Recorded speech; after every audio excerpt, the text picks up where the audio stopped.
നല്ല confident inspiring തന്നെയാണ്. ഫ്രണ്ടിലെ ടയർ 100 സൈസും ബാക്കിലത്തെ 140 വരുന്നുണ്ട്. കോർണറിങ് ഒന്നും വലിയ സീനൊന്നുമില്ല, വണ്ടി കയ്യിൽ നിന്ന് പോത്തേയില്ല. ജിക്സറിന്റെ ഓൾമോസ്റ്റ് സെയിം ഹാൻഡ്ലിംഗ് ആണ് കിട്ടിയിരിക്കുന്നത്. പിന്നെ കാല് വയ്ക്കുന്ന ഫ്രണ്ട് ടയറിന് നമുക്ക് എത്ര കിലോമീറ്റർ വേണം വണ്ടി ഓടിച്ചു പോകും വിത്തൗട്ട് എനി സ്ട്രെയിൻ. പിന്നീട് ഫ്യൂവൽ എക്കണോമിയെ കുറിച്ച് സംസാരിക്കുമ്പോൾ 45 കിലോമീറ്ററോളം ഒക്കെ എനിക്ക് മൈലേജ് കിട്ടുന്നുണ്ട് പെർ ലിറ്റർ. അതപ്പം ഏറ്റവും നല്ലൊരു കാര്യം തന്നെയല്ലേ.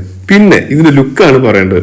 നമ്മളിപ്പോൾ ഒരു ബുള്ളറ്റിന്റെ കൂടെ കൊണ്ട് വെച്ചാലും അല്ലെങ്കിൽ എന്താ പറയണ്ടേ, ബുള്ളറ്റ് അവഞ്ചറിനെ കൂടെ കൊണ്ടുവച്ചാലും ഈ സുസുക്കിയുടെ എംബ്ലവും ഈ സാധനം ആരും അധികം കാണാത്ത ഇൻട്രൂഡർ എന്ന പേരും കൂടെ കാണുമ്പോഴത്തേക്ക് എന്നോട് പലരും വന്ന് ചോദിച്ചു, ചേട്ടൻ ബുള്ളറ്റ് ഉള്ള എൻ്റെ കൂട്ടുകാരൻ വന്ന് ചോദിച്ചു, അണ്ണാ ഇതെങ്ങനെ മുതലാവുന്നു, ഇതിന് നല്ല പെട്രോൾ അടിക്കണം, ഇതിലൊക്കെ പോയി എങ്ങനെ മുതലാവുന്നു, ബുള്ളറ്റ് ഉള്ളൊരു കൂട്ടുകാരൻ ചോദിച്ചു. കാരണം വെച്ചാൽ അവൻ്റെയൊക്കെ കണ്ടിൽ ബുള്ളറ്റിനേക്കാളും വലിയ ഏതൊരു ബൈക്ക്, ഒരു 500cc 600cc ബൈക്കായിട്ടാണ് തോന്നുന്നത് ഈ സാധനം.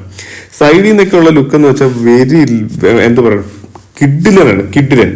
ആകപ്പാടെ പ്രശ്നം എന്ന് വെച്ചാൽ കുറച്ച് പ്ലാസ്റ്റിക്